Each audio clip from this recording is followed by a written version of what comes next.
Hello, this is Dr. Steele. Today I want to talk to you about insulin resistance. Insulin resistance, unfortunately, happens frequently in patients that have a poor diet. And the reason for that is because insulin starts working on something called in medicine on those target cells, on those cells that require insulin for the sugar to come inside the cells. And right now, we still do not know exactly the process of why that happens.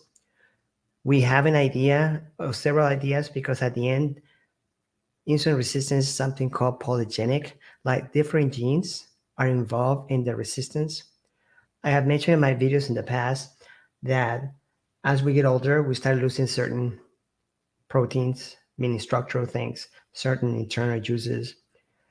And as we get older, the enzymes inside those cells, which are proteins, tend to wane, tend to go down, and then therefore insulin comes to the cell like a key to open the gate for the sugar to come in. But unfortunately, those cells don't open the gate because that's the resistance.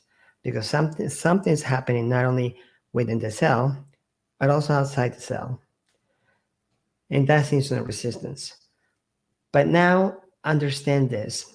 We have medications now that lower that resistance. And the reason I'm saying that is because before we were focusing on making sure that you had enough insulin. And if you have a lot of insulin being excreted or being, you know, forced out of your pancreas to decrease that sugar, let's say you have diabetes, that insulin, if you, as an analogy, are forcing that pancreas, it's like leaving your iPhone on all night. What's going to happen eventually?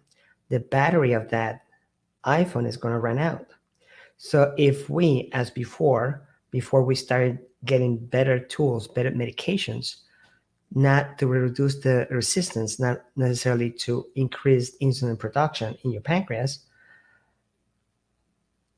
we will, at that moment, we did control your sugars, but after a while, after a few years, that pancreas was worn out. That's it, no more insulin.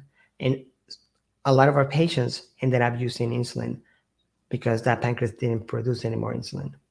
So now we have tests to check patients, kind of like the C-peptide, to check if the patient has insulin resistance. But the beginning of the insulin resistance started in childhood. It's a pediatric disease because unfortunately, we not only inherit our genes from our parents, but we also inherit our eating habits, and of course, our beliefs.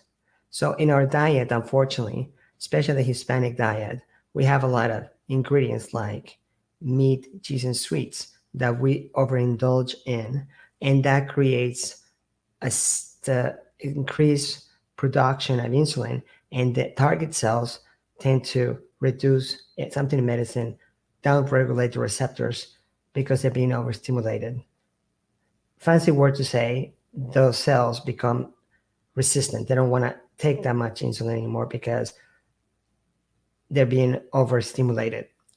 And that's one of the problems, but there's more to it. Like I said, that's why diabetes, especially the resistance, is polygenic. A lot of genes are involved, and it has to do not only because we're overindulged in certain foods, but also because as we get older, we lose certain internal juices or structures as we get older, just like people lose their hair, just like start getting, gray hair. So things start to, we start running out of certain things that we need.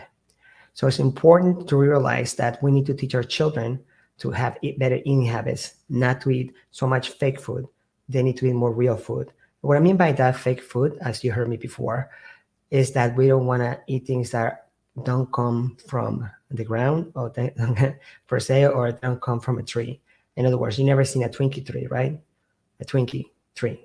You never seen a tortilla plant or a cookie tree or a Cheeto tree. Maybe a cheetah hanging on a tree, but never seen a Cheeto tree, meaning all those foods are fake. And those fake foods, unfortunately, overstimulate our pancreas, and that overstimulation affects those cells because they're being overstimulated. And at the end, as I said, we run out of stuff. So if we were young, we were overeating those sweets and indulging on those foods, what makes you think that that pancreas and those cells are not going to be depleted of the things that they need to keep ourselves balanced? So that's my talk for today. Continue to take care of yourself, continue to take care of your health, because the greatest wealth is health. Talk to you soon.